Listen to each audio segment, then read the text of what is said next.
이번 편에는 상품을 이제 등록을 해보려고 그래요. 지난 편까지 상품 찾기를 했잖아요. 소싱하는 과정이라고 얘기했고, 이제 상품을 찾았으니까 샘플도 신청해보고 소량으로 구매를 해봤을 거 아니에요. 네. 그러면 이제 상품이 도착을 하면 상품을 이제 등록하는 과정이 필요하거든요. 네. 아마존에 상품을 등록할 때 제일 중요한 게 뭘까요? 어떤 부분이 제일 중요할 것 같아요? 이미지가 가장 중요하지 않을까요? 네, 맞아요. 이미지가 제일 중요하더라고요. 그 이미지의 퀄리티에 따라서 상품의 판매량이 달라지더라고요. 그리고 이미지가 어떻게 배열되느냐에 따라서도 구매 설득을 할 수 있는 게 달라지더라고요. 예를 들어서 첫 이미지는 배경이 하얀색으로 그 상품의 이미지가 제일 크게 나오는 거를 아마존에서는 가이드하고 있어요. 그 다음에는 그 상품에 대한 스펙이라 그러죠. 사이즈나 뭐 규격 이런 것들이 나와 있어야 되고, 그 다음에는 다른 상품과 내 상품의 차별성의 특징들, 그것들을 이제 나열을 하고, 그 다음에 이 상품을 구매를 했을 경우 이 상품이 나의 삶에서 어떤 변화를 줄지에 대한 그런 이미지, 그리고 마지막에는 아마존에 있는 상품들을 많은 분들이 자기가 구매하기도 하지만 이제 크리스마스도 다가오고 하니까 선물용으로도 많이 구매를 해요. 그래서 이 선물을 받았을 때 그 행복함을 사진으로 담을 수 있다면 굉장히 구매 전환율이 올라가게 돼요. 그래서 상품 사진이 되게 중요해요. 직접 사진을 찍고 편집을 하고 할 수 있는 달란트가 있다면 그렇게 하셔도 돼요. 그런데 우리는 그렇지 못하잖아요.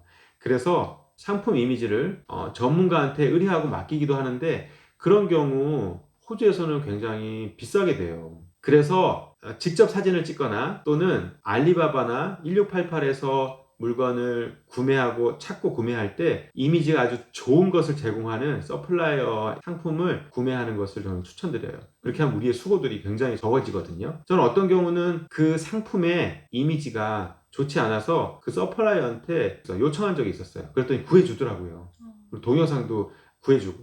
그렇게 했을 때 우리의 수고가 굉장히 적어지고, 리스팅을 했을 때 조금 더 프로페셔널해 보이고, 구매자들한테 봤을 때 구매 전환율도 높아지고 그렇게 되거든요. 네. 처음 상품을 제가 등록할 때, 이거 뭐 저만의 에피소드긴 한데, 처음에는 한 몇 주 정도 걸렸던 것 같아요. 왜냐면 모르니까. 네. 등록이 안 되기도 하고, 그 다음에 한 번은 이제 등록이 다 됐다 하고서 이제 보고 기다리는 거예요. 그래서 제 상품이 잘 등록이 됐나 하고 몇 분 있다 찾아봤더니 안 나와요. 들어가서 봤더니 이미지가 다 없어진 거예요. 그래가지고 다시 이미지를 올리고 또 기다려 봤는데 또 안 되고, 그래서 봤더니 사실은 그 상품을 등록한 후에 일정 시간이 지나야 그게 포스팅이 되더라고요. 근데 그걸 모르고 이제 급한 마음에 여러 번 막 등록을 했었던 기억이 있어요. 네. 그런 적도 있었고, 네. 그리고 등록을 다 했는데 몇 분 있다가 에러 코드가 뜨는 거예요. 네. 에러 코드도 뜨기도 하고, 그럼 이 에러는 어떻게 해결해야 되는지 또 찾아보고, 사실은 물어볼 데가 없었거든요. 네. 그래서 인터넷상에서 물어보고 다른 곳에 또 찾아보기도 하고, 그래가지고 결국에는 이제 리스팅을 하게 됐죠. 근데 어쨌든 요지는 뭐냐면 네. 직접 해봐야 된다는 거예요. 맞아요. 네. 하다가 어려운 게 있으면 다른 곳에 문의해보고 또 이제 저한테 문의해보고 하면 되는데, 네. 하지 않으면 아무것도 일어나지 않더라고요. 그리고 하다가 포기하지만 않으면 등록은 돼요. 할 수 네. 있어요. 해결책을 찾다 보면 분명히 할 수 있게 됩니다. 근데 그게 좀 시간이 걸리고 그렇지. 근데 하다 보면 이제 익숙해지긴 해요. 저는 이제 아까 말씀드린 대로 겁나진 않아요. 예전 처음에는 되게 겁났거든요. 이게 혹시 아마존 셀러가 취소되는 건 아니야? 그 다음에 뭐 등록하다 이게 망가지는 거 아니야? 뭐 그런 두려움이 있었는데 이제 네. 그런 건 없어지더라고요. 그리고 또 하나, 많은 강의에서, 다른 강의에서 아마존에 등록하는 것을 보여줍니다. 근데 이게 다 적용되는 건 아니에요. 미국하고 호주 카테고리에 따라 조금 다를 수도 있고요. 그 다음에 그리고 내가 선정한 카테고리 안에 필요로 하는 그 내용들이 또 다를 수도 있고, 그리고 예를 들어서 왕구류 같은 경우, 아이들에게 관련된 제품 같은 경우는 특별히 안전성 검사를 업로드를 해야 돼요. 그런 과정들이 다 다르기 때문에 실제로 본인이 선정한 카테고리 안에서 상품을 등록을 계속 시도해 보는 것이 저는 아마존 등록을 잘 할 수 있는 비결이라고 저는 생각을 해요. 네. 네.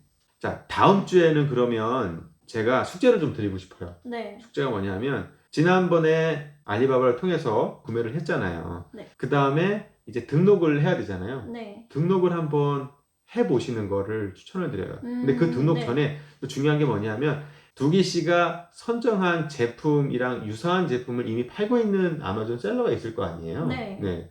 그러면 그 셀러가 어떻게 사진을 배치했는지, 어떻게 했는지를 네. 잘 보고 공부를 해야 돼요. 벤치마킹을 해야 돼요. 네. 네. 그래서 그것을 이제 한번 따라서 한번 해보겠다라는 마음을 가지고 네. 등록을 계속 열심히 연습을 한번 해보셔야 될 것 같아요. 네. 그리고 하다가 모르는 게 있으면 언제든지 연락 주시고 다시 한번 말씀드리지만 한번 해보세요. 일단 네. 한번 해보시길 바랍니다. 그럼 해보겠습니다. 다음에 또 만나서 네. 다른 이야기 또 이어가도록 할게요. 네. 감사합니다. 감사합니다.